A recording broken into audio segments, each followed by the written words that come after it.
Hi YouTube, welcome to another edition of HorrorHands, and for this video I'm going to be talking about an independently made film called Tales from 6 Feet Under.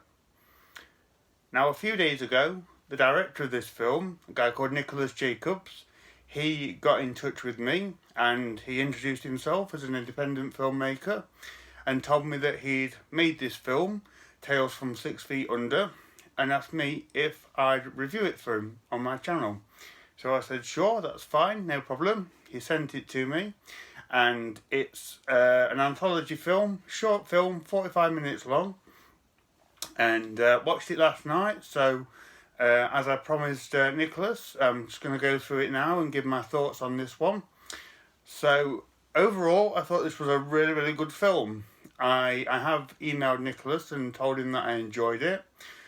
Told him there's a lot of good things about it that I liked, and just thought there was a couple of things that he might want to work on just in the future. This isn't like a paid review or anything like that. I'm just doing this because he was nice enough to send me a copy of the movie, and I think it's important to support independent filmmakers and also be honest as well. You know, not just tell them that the movie is great and things like that. You know, if there's things they might want to work on, then you know, I'm sure they'd want to hear that.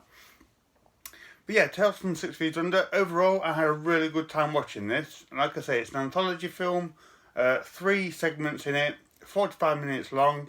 It's in black and white, and it follows the character called the Visitor, who's like a skeletal character that hangs out in this graveyard. And he introduces us to 3 separate characters. He introduces them by showing us their tombstone in the cemetery, and then the film then proceeds to tell their story and show us what happened to them. So the first story is a kid who's clearing out his father's basement, and he finds an Ouija board and against advice uses it. Of course, that doesn't go very well. I don't want to say what happens exactly because it kind of, there's a shock ending to it, but yeah, it doesn't go well for him. The second segment is a young man who is thinking of ideas for his next horror movie, and at the same time there's a serial killer kind of like working his way along the street, and to complicate things more, he comes across a like a puppet dummy thing, like the dummy from Goosebumps, which attaches itself to his arm and won't come off. So a lot going on in that one.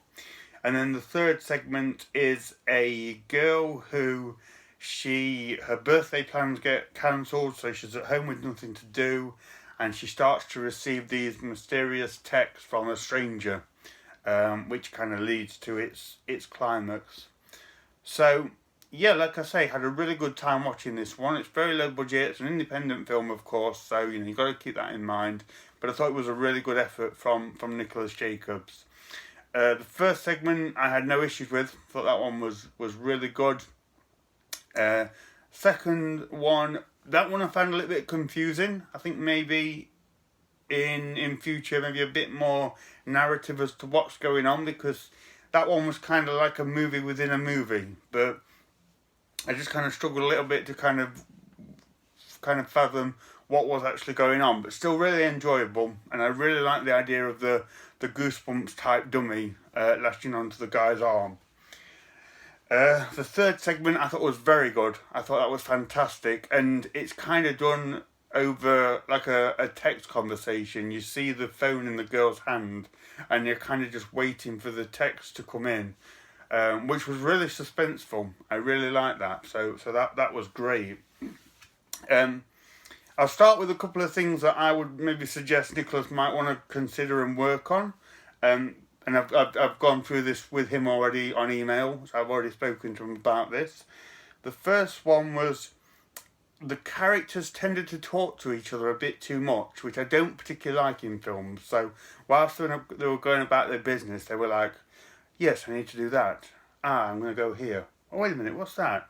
I've not seen that before, and I kind of don't really like that. I understand why we do it, and I give Nicholas credit because it's a low budget film. You don't have a lot of actors to work with, so you don't have actors and characters to bounce off each other, so you need to somehow give the direction of what the characters are thinking and doing. So I do understand that. And then the only other thing was the music. In certain scenes, it was a little bit too loud. Might want to just turn it down slightly for some of the scenes, because it did kind of overpower what was going on. But that is literally all that I can really say in terms of anything you might want to work on. And going on to the good stuff and sticking with the music, I really enjoyed the music in this film. It was very good. Whoever did the music did a great job.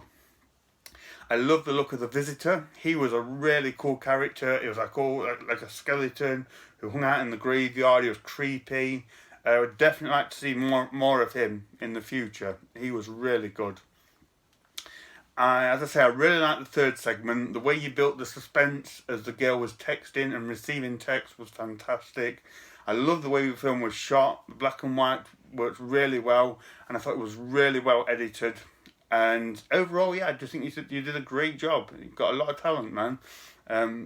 Yeah, it was an enjoyable film to watch.